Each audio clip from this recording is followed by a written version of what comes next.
What's the point of shiny new mage if he never leave your city? Hey guys, and welcome back. If you love mages, you already start seeing a problem, and this is way too many mages and not that many swords. And let's start from there. How many mages realistically we can actually use? And the simple answer to that is just 10 mages. If you go and deploy and you pick some mages that you want to use, it's like just 10 mages. Right now we are at generation 4. Here I'm going to plan to make some changes. Most likely I'm going to use Velin just to make the right order of my mages. Here is going to be Yuming with Thea. So this is most likely going to be the composition of majority of the players. Here we can put Talea. So yeah, this is most likely going to be the composition of majority of the players in Call of Dragons. Lilia Velin, Bertrand Toher, Thunderlin with Talea, Yuming with Grumara, Mu with Thea.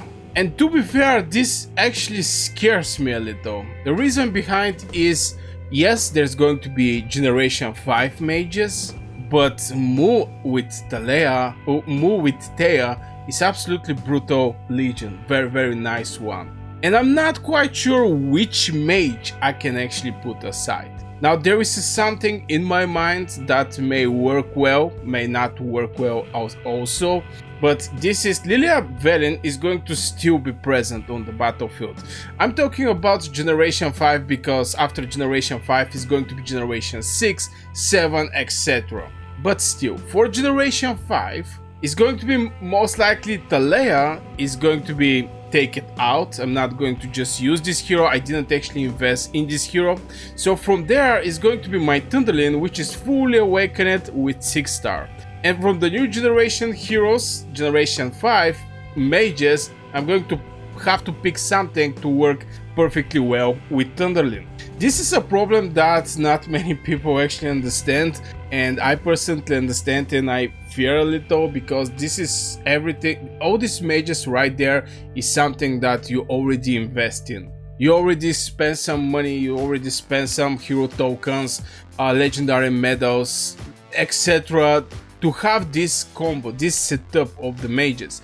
Everything new that come, most likely, like every game, there is a power creep. So I'm expecting, even though this thing don't happen with the mages from season 2 and season 3, Lilia was still on the top of the food chain, but Yuming come in the game, and Yuming right now is the best mage. So every new mage that come in the game potentially can be better from the previous one, and most likely is going to be better.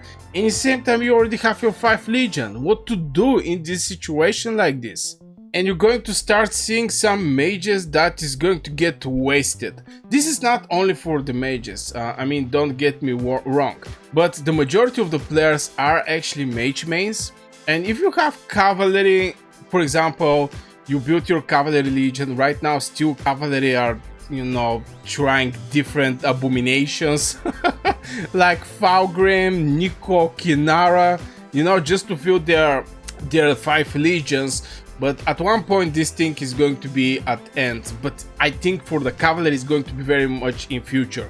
For the infantry, you're wasting your stamina so fast as an infantry. You send your infantry, it get killed, it go back to your castle. Again, over and over and over again. And if you have some decent next infantry, it's going to be way better from you. That means more generation, the next generation infantry, even if they are better from the previous one, still is going to get used. Very important to be mentioned. Also for the marksmen, the biggest problem there is the medium range. They are not like melee units, they are not like very far range. So there is in the core mechanic of the marksmen. But mages is so hard to finish your stamina as a mage main. This is the first thing.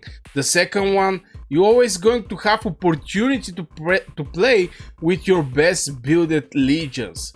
And that's why coming in the next generation, we're going to start seeing some mages go in the bench, which is a scary thought. I'm not gonna lie. This is the reason I'm actually making this video. And if you're interested in this type of videos that are little for the future, just to give some opinion that maybe is going to be good to think twice when you're awakening heroes and etc., hit one like on the video, also subscribe if you're new here.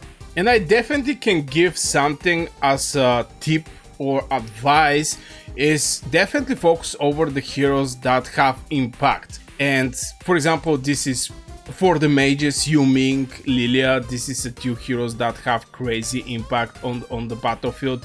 Also, I can say Tohar. Tohar is a very solid hero. If I can find my poor Tohar, very nice hero also.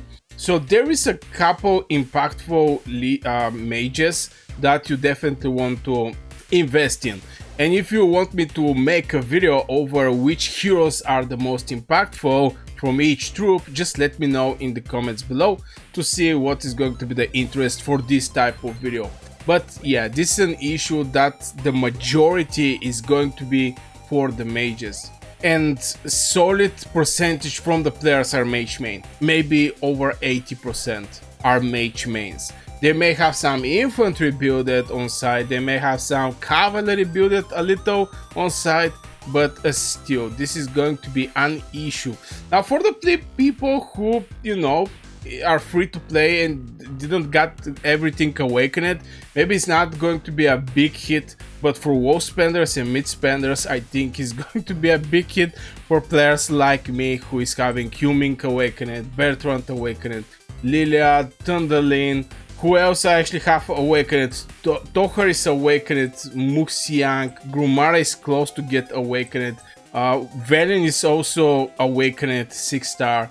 I mean, this is something that I'm start thinking for every token for the future. And definitely, Talea, I didn't actually invest in her, I don't plan to invest in her.